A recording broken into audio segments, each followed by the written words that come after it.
이 새로운 천년이 이제 시작되기 전인 1999년에 여러분 다 기억나시죠? 1999년. 그래서 뉴 밀레니엄이다 해서 사람들이 그때 참 새로운 천년에 대해서 관심이 많았었는데요. 그때 이 1999년에 영국의 이 BBC에서 지난 천년간 최고의 발명가로서 사람들에게 가장 잘 기억되는 사람이 누구인가를 한번 설문조사를 해본 적이 있었습니다. 그 조사 결과 사람들이 잘 기억하는 발명가들은 다음과 같았습니다. 우리가 잘 아시는 대로 전구를 발명한 누구죠? 토마스 에디슨. 예, 똑똑합니다. 또 잘 모르실 수도 있지만 교류 전동기를 발명한 니콜라스 테슬라, 전화를 발명한 알렉산더 벨, 그 다음에 수세기 앞선 사고를 보여준 레오나르드 다빈치, 그리고 인쇄술을 발명한 구텐베르크를 사람들이 꼽았습니다. 그런데 흥미로운 것은 이 조사 결과에서 필로 판츠워드라는 이름은 빠져 있었습니다. 여러분 혹시 이 사람이 누군지 아십니까? 필로 판츠워드. 바로 텔레비전을 발명한 사람입니다. 사람들은 최초로 전구를 보급한 에디슨을 기억하면서 지금 전구보다 이 세상에서 더 막강한 영향력을 미치고 있는 실용화 가능한 텔레비전을 최초로 발명한 판츠워드는 아무도 기억해주지 않고 있습니다. 실제로 이 판츠워드는 한 방송 프로그램에서 진행된 내게는 비밀이 있어요 라는 그런 프로그램에 출연한 적이 있었습니다. 이 프로그램은 이 출연자가 누구인지를 방청객들이 맞춰서 맞추는 게임쇼인데, 만약 어떤 방청객도 이 출연자가 누구인지를 맞추지 못하면 이 프로그램에서 제공되는 상금을 이 출연자가 모두 갖게 되는 그런 종류의 게임쇼였습니다. 그런데 결국 아무도 판츠워드가 누군지를 맞추지 못해서 그 상금은 판츠워드에게로 돌아갔습니다. 판츠워드가 상금을 받을 때 당시 프로그램 사회자였던 영화배우 게리 무어는 이렇게 말했다고 합니다. 당신이 없었더라면 우리는 지금 일자리가 없었겠군요. 그런데 오늘 성경은 텔레비전을 만든 판츠워드보다 비교할 수 없이 더 위대하지만 이 세상에서 완전히 잊혀진 한 분을 소개하고 있습니다. 여러분이 잊혀진 분이 누군지 아십니까? 바로 예수님이십니다. 예수님은 텔레비전이나 전구나 전화를 만든 것보다 더 위대한 일인 이 세상을 만드는 일을 하셨는데도 사람들에게 철저히 외면당하고 계십니다. 그러나 우리 그리스도인들만큼은 이 사실을 잊어서는 안 됩니다. 세상은 예수님께서 이 세상을 창조하신 위대한 분이시라는 사실을 잊더라도 그리스도인인 우리만큼은 이 사실을 결코 잊어서는 안 됩니다. 우리 아시는 대로 제가 우리 유재수 형제님 댁에서 이렇게 지금 같이 월세로 거하고 있습니다. 그래서 우리 아시는 대로 두 분이 지금 한국에 가셨기 때문에 집에서 기르는 개와 고양이를 이렇게 기회가 있을 때마다 이렇게 돌봐달라고 부탁을 받았습니다. 그래서 처음에 올라갔었을 때는 그 두 개와 고양이가 저희를 경계했지만 그래도 보살펴주고 걷어주고 먹을 것을 주자 사람들, 저희들을 알아보기 시작했습니다. 여러분 한번 생각해 보시기 바랍니다. 말 못하는 짐승도 거두어주고 보살펴주고 먹을 것을 주면 기억합니다.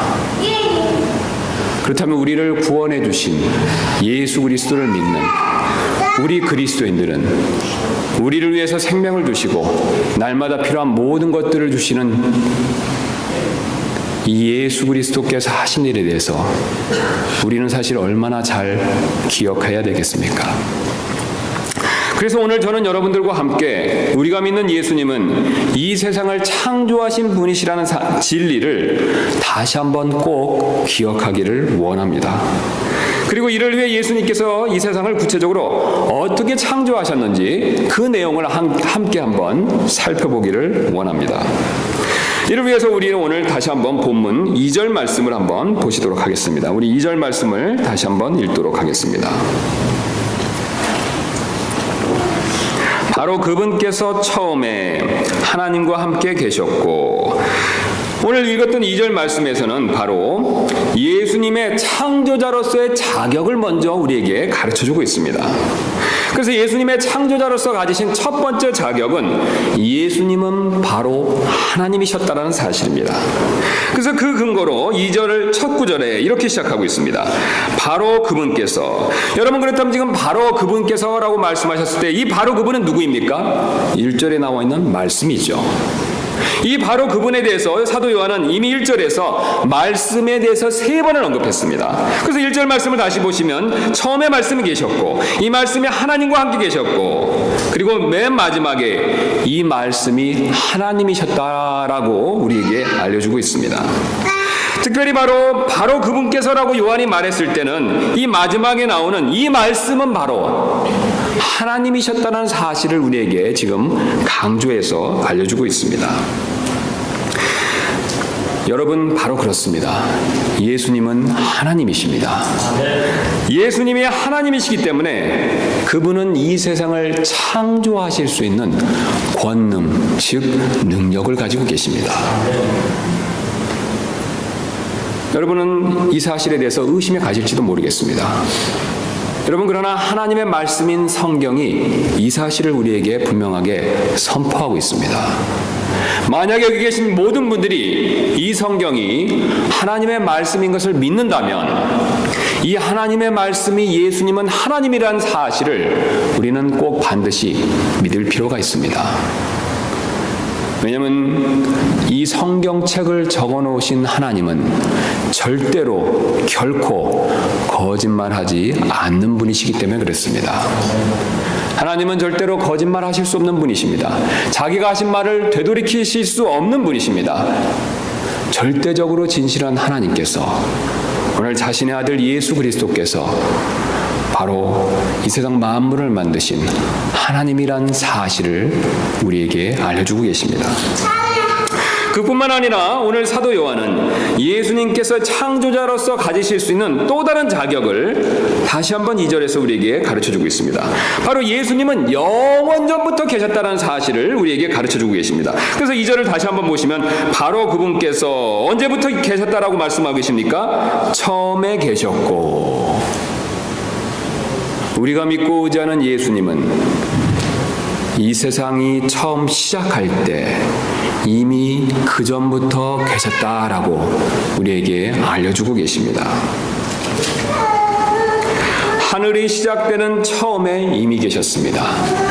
땅이 시작되는 처음에 그분은 이미 계셨습니다. 시간이 시작되는 처음에 그분은 이미 계셨습니다. 그러므로 이 세상 모든 것보다 그분은 먼저 계신 분이십니다. 그 사실을 사도 바울은 골로새서 1장 16절에서 17절 말씀을 통해서 우리에게 가르쳐주고 있습니다. 우리 잠깐 골로새서 1장 16절부터 17절 말씀을 한번 찾아보도록 하겠습니다.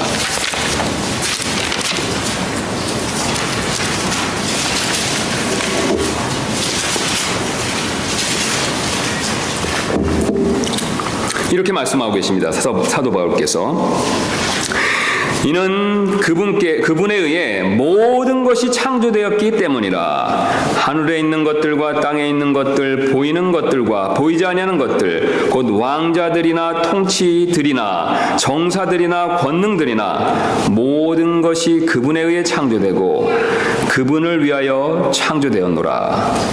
17절 말씀을 유심히 보실 필요가 있습니다. 또 그분께서는 모든 것보다 먼저 계시고 모든 것은 그분으로 말미암아 존재하느니라. 아멘. 여러분 어떻습니까? 예수님께서 만물보다 먼저 계셨다라고 말씀하고 계십니다.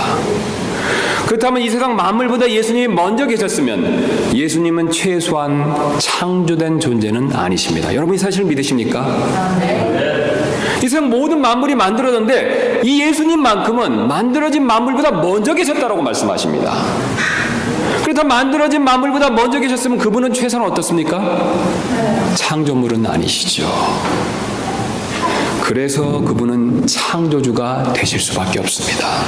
바로 만물보다 먼저 계셨기 때문에 그렇습니다. 사도 요한은 또 연이어서 오늘 본문 말씀을 통해서 예수님이 창조자로서 가지실 수 있는 세 번째 조건을 우리에게 가르쳐주고 있습니다. 우리 다시 한번 본문으로 가도록 하겠습니다. 요한복음 1장 2절 되겠습니다. 그래서 바로 예수님은 아버지 하나님과는 다른 분이시라는 사실을 2절 말씀을 통해서 우리에게 가르쳐주고 계십니다. 바로 그분께서 처음에 그 다음에 누구와 함께 계셨다라고 말씀하고 계십니까? 하나님과 함께 계셨고, 자, 우리가 지난 시간에 예수님이 하나님과 함께 계셨다라는 뜻은 두 분 간에 아주 긴밀한 관계가 있다라는 사실을 살펴보았습니다. 그런데 우리가 또 다른 각도에서 살펴보면 예수님이 하나님과 함께 긴밀히 계셨다라는 뜻은 바로 예수님은 하나님과는 구별되는 분이라는 사실을 우리가 쉽게 알 수가 있습니다. 예수님은 아버지 하나님과는 구별되는 분이십니다. 다른 분이시라는 뜻이 되겠습니다. 즉 아버지 하나님과 구별되는 바로 아들 하나님이십니다. 우리가 잘 아시는 대로 요한일서 5장 7절은 이렇게 말씀하고 계십니다. 하늘에 증언하는 세 분이 계시니 곧 아버지와 말씀과 성령님이시라. 천국에 하늘에 아버지 하나님과 말씀이신 아들 하나님과 성령님이 계시다라고 말씀하고 계십니다. 그런데 이 세상은 바로 아버지 하나님께서 아들 하나님을 통해서 창조하셨다라고 말씀하고 계십니다. 분명히 아들은 하나님이십니다. 아버지 하나님과 구별되는 하나님이십니다. 그렇다고 하나님이 세 분이 계신 것은 아닙니다. 세 분은 하나입니다. 우리가 이 진리를 완전히 이해할 수 없지만 성경은 이 사실을 분명하게 우리에게 선포하고 있습니다. 그런데 오늘 놀라운 사실은 바로 이 아버지 하나님께서 이 세상을 만드실 때 혼자 만드신 것이 아니라 아들을 통해서 만드셨다라고 놀라운 진리를 지금 오늘 우리에게 가르쳐주고 계십니다. 즉 아버지 하나님께서 직접 만드신 것이 아니라 아들 하나님을 통해서 만드셨다라고 말씀하고 계십니다. 이것을 이해하시기 쉽도록 제가 한 가지 쉬운 예를 한번 말씀드리도록 하겠습니다. 우리 프랑스 파리에 가면 가장 유명한 볼거리로 에펠탑을 보통 꼽는다고 합니다. 저는 한 번도 불행히도 가본 적이 없어서 에펠탑을 직접 눈으로 본 적은 없습니다. 그런데 우리 교회에 그 파리에서 사신 분이 계십니다. 그래서 제가 여쭤봤더니 아주 유명한 관광 명소다라는 그런 말씀을 들은 적이 있었습니다. 자, 그렇다면 제가 한 가지 질문을 드리도록 하겠습니다. 에펠탑은 누가 만들었습니까? 에펠이 만들었죠. 한 가지 더 질문을 드리도록 하겠습니다. 그렇다면 정말로 에펠이 그 에펠탑을 만들었습니까? 에펠탑을 만드는 데 사용된 철강이 7,300톤이라고 되는데 300톤이라 정도 되는데 그가 정말로 이 7,300톤의 철강을 들여서 그 탑을 만든 것입니까? 그가 만든 것이 아니라 사실은 철강 건축업자가 만들었습니다. 단지 에펠은 설계를 했을 뿐이라는 것을 우리는 잘 알고 있습니다. 그러나 우리는 놀랍게도 보통 그것을 에펠이 만들었다라고 표현하고 있습니다. 그 이유는 바로 건축자가 자신의 의도나 원하는 대로 만든 것이 아니라 설계자인 에펠의 설계대로 만들어서 에펠의 의도를 그대로 보여주었기 때문에 우리는 보통 에펠탑을 에펠이 만들었다라고 표현하고 있습니다.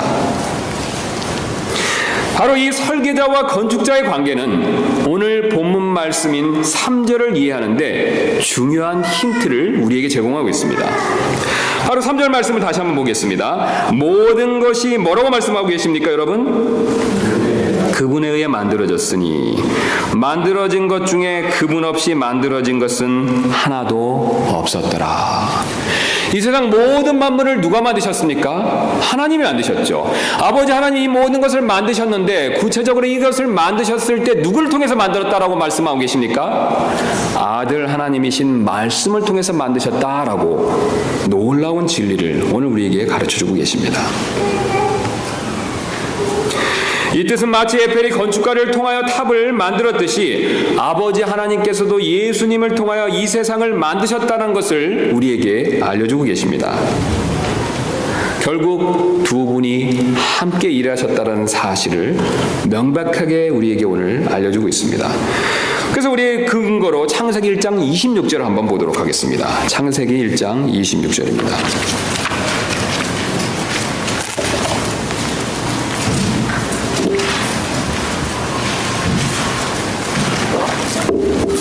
먼저 1장 1절 말씀 잘 아시는 말씀이지만 1장 1절 말씀을 보고 26절 말씀을 보도록 하겠습니다. 우리가 잘 아시는 대로 다 같이 읽도록 하겠습니다. 너무 우리가 잘 아는 말씀인데 우리 다 같이 한 목소리에 읽도록 하겠습니다. 창세기 1장 1절입니다. 시작. 처음에 하나님께서 하늘과 땅을 창조하시니라. 여러분 이 사실을 믿으십니까? 여러분 이 세상이 진화된 것이 아니라 어떤 외계인에 의해서 만들어진 것이 아니라 우리 하나님께서 만드신 이 사실을 믿으십니까? 그런데 오늘 놀랍게도 26절에서는 하나님께서 이렇게 말씀하십니다. 26절 말씀 보겠습니다. 하나님께서 이르시되, 그 다음 구절을 유심히 보실 필요가 있습니다. 우리가 우리의 형상으로 우리의 모양에 따라 사람을 만들고. 여러분 놀랍지 않습니까? 지금 저를 한번 주목해 주시길 바라겠습니다. 1장 1절에서 하나님이 만드셨다라고 하시면서 26절에 특별히 사람을 만들 때 뭐라고 말씀하십니까? 우리가 함께 만들자라고 말씀하고 계십니다. 여러분 그렇다면 이 우리는 누구를 말씀하고 있습니까? 바로 아버지 하나님과 아들 하나님, 특별히 또 성령 하나님이 요한의 오늘 우리에게 가르쳐주는 진리대로라면 아버지 하나님과 아들 하나님이 함께 이 세상과 우리를 만드셨다는 놀라운 사실을 오늘 우리에게 알려주고 계십니다. 사도 바울도 이 사실을 다음과 같이 확증해서 우리에게 알려주고 계십니다. 고린도전서 8장 6절입니다. 제가 읽도록 하겠습니다. 우리에게는 오직 한 하나님 곧 아버지가 계시나니 모든 것이 그분에게서 났고 우리도 그분 안에 있노라. 또한 주 예수 그리스도가 계시나니 모든 것이 그분으로 말미암아 존재하고 우리도 그분으로 말미암아 존재하느니라. 아멘. 여러분 우리가 이 사실을 정말로 믿는다면 지금 우리가 살고 있는 이 밴쿠버를 만드신 분은 바로 예수 그리스도이십니다. 또한 지금의 나의 이 모습을 그대로 만드신 분도 바로 예수 그리스도이십니다. 우리 이제 한 자매님이 이제 곧 출산하실 예정입니다. 그 자매님의 아기가 모태에서 지음을 받고 있습니다. 이제 그 지음이 거의 완성돼서 곧 이 세상에 나오려고 합니다. 그 모태에서 그 아이의 온전한 모습을 만드시고 형태를 부여하시고 생명을 주신 분은 다름 아닌 예수 그리스도이십니다. 성경은 이 사실을 오늘 우리에게 분명하게 가르쳐주고 계십니다. 이뿐만 아니라 우리의 과거와 현재와 미래의 삶을 주관하시는 분도 바로 다름 아닌 예수 그리스도이십니다. 이것은 틀림없는 사실입니다. 이것이 틀림없다는 것을 보여주기 위해서 특별히 사도 요한은 다시 우리 본문으로 가시도록 하겠습니다. 3절에서 그것을 이중부정의 형태로 우리에게 강조해서 가르쳐주고 있습니다. 제가 다시 한번 3절 말씀 읽도록 하겠습니다. 모든 것이 그분에 의해 만들어졌으니 그 다음 구절을 유심히 보실 필요가 있습니다. 만들어진 것 중에 그분 없이 만들어진 것은 하나도 없었더라. 여러분 지금 여기서 무엇이 발견되고 있습니까? 이중부정이 발견되죠. 우리가 잘 아시는 대로 이중부정은 뭡니까? 강한 긍정입니다. 지금 사도 요한은 절대로 예수님이 만들어지신 이 사실을 부정할 수 없다. 이것은 절대 100%, 1000%, 10,000% 확실한 일이다라고 이렇게 선언하고 있습니다. 우리는 지금까지 예수님께서 이 세상을 만드신 창조주시라는 사실을 살펴보았습니다. 오늘 우리가 이 말씀을 정말로 믿는다면 우리는 오늘 이 말씀으로부터 다음과 같은 교훈을 얻을 수가 있습니다. 우리가 얻을 수 있는 첫 번째 교훈은 만약 우리가 예수님께서 우리를 만드신 사실을 정말로 믿는다면 우리는 또한 그분께서 우리를 고쳐주실 수도 있다는 사실을 분명히 믿을 수가 있습니다. 제가 밴쿠버에 오기 전에 지금 쓰고 있는 이 탭북이라고 하는 노트북이 고장난 적이 있었습니다. 이게 좀 최신 거라 LG에서 만든 건데 이렇게 누르면 이렇게 작동이 되는 그런 그 노트북입니다. 예. 우리나라 사람들이 참 기술이 좋아졌죠. 예. 그런데 이게 누르는 게 잘 작동이 안 돼서 제가 이제 그 LG 수리점 AS 센터, 한국에서 AS 센터라고 부르시는 걸 여러분들도 잘 아시는데 AS 센터에 가서 한번 문의를 했습니다. 이거를 고치면 비용이 얼마가 될지. 그랬더니 이제 제가 그 1년 무상으로 고쳐주는 기간이 지났기 때문에 이거를 다시 완전히 수리하려면 23만 원을 달라고 그런 얘기를 들었습니다. 230불 정도 되죠. 꽤 비싼 비용이라. 그래서 너무 아까운 생각이 들어서 제가 이제 개인이 고쳐주는 컴퓨터 수리점에 한번 전화를 걸은 적이 있었습니다. 그래서 문의를 해봤더니 그 수리점에서 다음과 같은 말을 저에게 해준 적이 있었습니다. 손님, 그 제품은 LG에서만 만들어 판매하기 때문에 LG에서만 고칠 수 있습니다. 여러분, 이게 무슨 뜻입니까? 만든 사람만 고칠 수 있다는 뜻이 아니겠습니까? 여러분, 마찬가지입니다. 예수님께서 우리를 만드신 분이 맞다면 예수님께서만 우리의 문제를 제대로 해결해 주실 수 있습니다. 제가 다치차를 지금 운전하고 있는데요. 다치차에 문제가 생겨서 수리를 하러 가기 위해서 혼다 전문 수리점으로 간다면 이 일은 어떤 일이 되겠습니까? 어리석은 일이 되죠. 마찬가지로 우리의 삶의 문제와 특별히 영적인 문제가 생겼을 때 예수님이 아닌 부처나 마호메트나 다른 종교의 교주에게 이를 가져간다면 이는 분명히 어리석은 일이 될 것입니다. 왜냐하면 그들은 우리를 만든 존재가 아니기 때문에 제대로 고쳐줄 수가 없습니다. 오직 우리를 만드신 예수님만이 우리를 온전히 제대로 고쳐주실 수가 있습니다. 그 다음에 우리가 이어서 생각해 보아야 할 교훈은 바로 만약 우리가 예수님께서 우리를 고쳐주실 수 있다면, 그 사실 우리가 정말로 믿는다면 우리는 그분께 지금 당장 도움을 요청할 필요가 있습니다. 성경은 예수님께서 고쳐주실 수 있다는 사실을 믿고 그분께 요청해서 필요한 도움을 받은 사람들의 이야기로 가득합니다. 우리 사복음서에는 셀 수 없는 사람들의 이야기가 있습니다. 예수님이 정말 나의 문제를 해결해 주실 수 있는 분이십니다 라는 것을 믿고 그분께 부탁하고 의지해서 그분께 도움을 받은 사람들의 이야기가 성경에는 숱하게 기록되어 있습니다.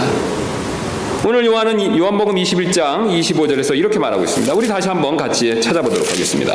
예수님께서 얼마나 많은 도움을 베풀어 주셨고 얼마나 많은 사람들이 이분의 도움을 받았는지를 요한복음 21장 25절에서는 다음과 같이 말씀하고 계십니다. 예수님께서 행하신 다른 일들도 많으므로 만일 그것들을 낱낱이 기록한다면 심지어 이 세상이라도 기록된 책들을 담지 못할 줄로 나는 생각하노라. 아멘. 여러분, 무엇을 말씀하고 있습니까? 성경 사복음서에는 예수님의 도움을 받았던, 예수님의 고쳐주셨던 사람들의 이야기가 가득하지만 요한은 사실 이거보다 더 많았다는 사실을 우리에게 지금 알려주고 있습니다. 게다가 우리는 오늘 예수님께서 영원전부터 계셨던 하나님이라는 사실을 믿는다면 구약에서 나타나서 사람들을 도와주셨던 분이 바로 성육신하시기 전에 예수님이라는 사실을 우리는 또한 알 수가 있습니다. 여러분, 예수님은 언제부터 계셨습니까?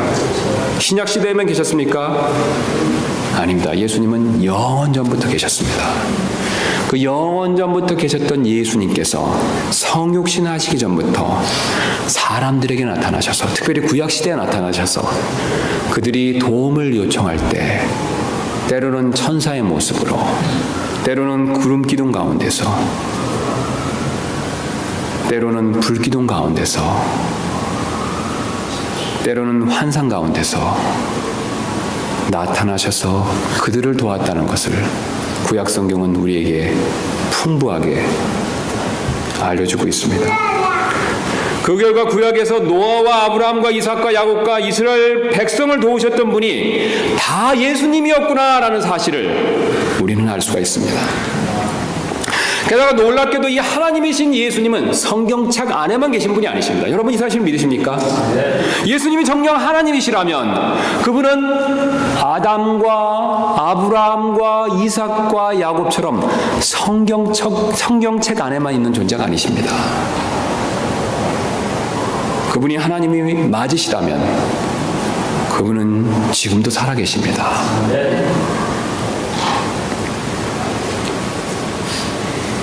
왜냐하면 진정한 하나님으로서 우리와 함께 하시기 때문에 그렇습니다. 그분이 진정한 하나님이시기 때문에 지금 살아서 현재 우리의 삶의 문제도 도와주실 수가 있습니다. 여러분 성경책에 나와 있는 예수님의 도움을 받은 이야기는 성경책에 나와 있는 사람들의 이야기만은 아닙니다. 그분은 하나님으로서 지금도 살아계시기 때문에 현재 우리의 삶의 문제도 해결해 주실 수 있습니다. 그래서 앞으로 요한이 이야기할 예수님께 도움을 받은 사람들의 이야기가 바로 우리들의 이야기가 될 수가 있습니다. 여러분 약간의 상상력을 발휘해서 한번 생각해 보시기 바랍니다. 만약에 하나님께서 성경책을 66권에서 닫지 않으시고 요한계시록에서 닫지 않으시고 지난 2000년 동안 있었던 이야기들을 더 첨부하신다면 그 첨부하는 이야기에 예수님의 도움을 받은 사람들의 얘기가 더 많이 들어가지 않겠습니까? 최소한 성경에 더 더해지지는 않더라도 우리는 천국에 가면 구원받은 사람들이 자신의 삶에서 과거 2000년 동안 어떻게 도움을 받았는지 그것에 대한 간증을 영원토록 듣게 될 것입니다. 이처럼 예수님만이 참되게 우리를 도와주실 수 있는 분이십니다. 우리는 반드시 이 사실을 믿을 필요가 있습니다. 한 가지 예만 제가 말씀드리고 이제 말씀을 마치도록 하겠습니다. 미국의 이 자동차 왕인 헨리 포드가 이 자신의 이 자동차 조립 라인에서 한 번은 문제가 생겨서 이 전체 생산 라인이 멈춘 적이 있었습니다.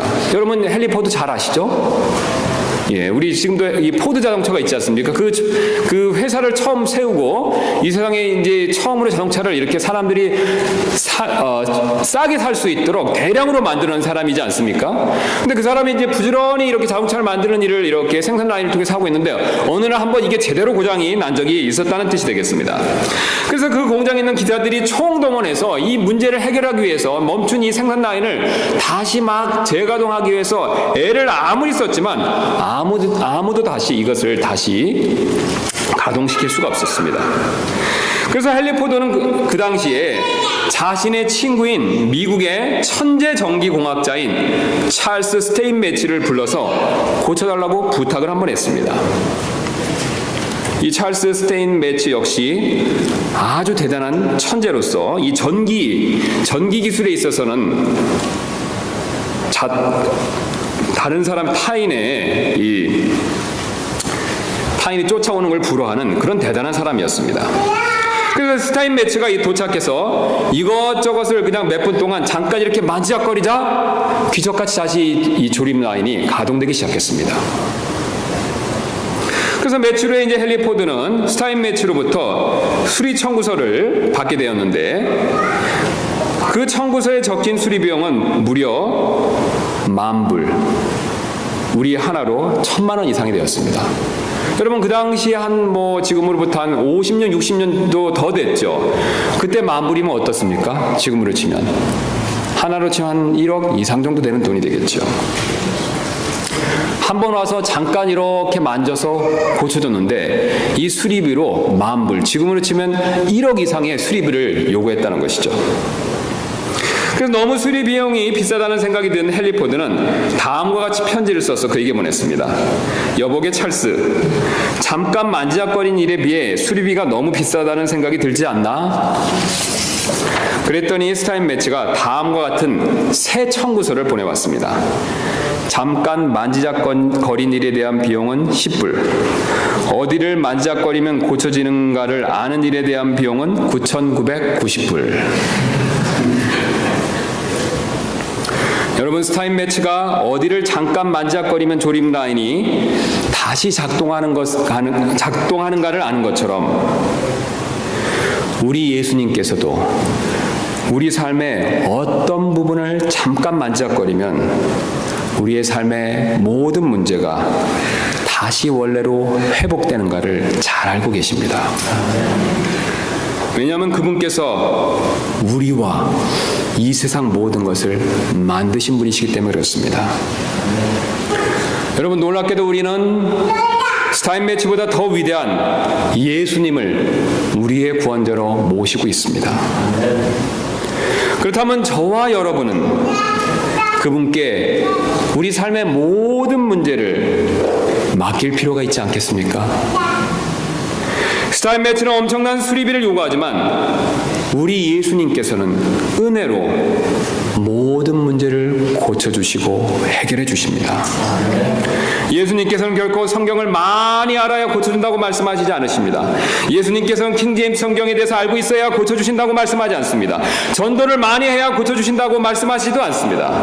또 평소 기도를 많이 쌓아놓아야 그래야만 고쳐주겠다라고 그렇게 말씀하고 계시지도 않습니다. 그저 예수님께서는 우리가 마음을 낮추고 간구하기만 하면 고쳐주겠다라고 말씀하고 계십니다. 우리 예수님은 그저 마음을 비우고 부탁하기만 하면 고쳐주겠다라고 말씀하고 계십니다. 그저 우리가 어린아이처럼 순수하게 믿고 기도만 하면 고쳐주겠다라고 말씀하고 계십니다. 여러분 가운데 혹시 지금 삶에 심각한 문제가 있으신 분이 계시다면 지금 당장 예수님께 부탁하실 필요가 있습니다. 여러분, 자녀의 문제가 있으십니까? 그렇다면 우리를 만드시고 이 세상 모든 일을 주관하시는 예수님께 부탁할 필요가 있습니다. 왜냐하면 그 자녀도 바로 내가 아니라 예수님이 만드셨기 때문에 그렇습니다. 여러분, 또한 가정에 심각한 문제가 있습니까? 여러분 역시 예수님께 부탁할 필요가 있습니다. 예수님은 우리에게 가정을 제정해 주시고 이 가정을 통해서 복을 주시기를 원하시는 바로 창조자 하나님이십니다. 그분이 우리 가정의 모든 문제를 가장 정확히 아시고 그것을 해결해 주실 수 있는 유일한 분이십니다. 여러분, 그 외에도 다른 문제가 있으시다면 이 시간 지체하지 마시고 예수님께 도움을 요청하시길 바랍니다.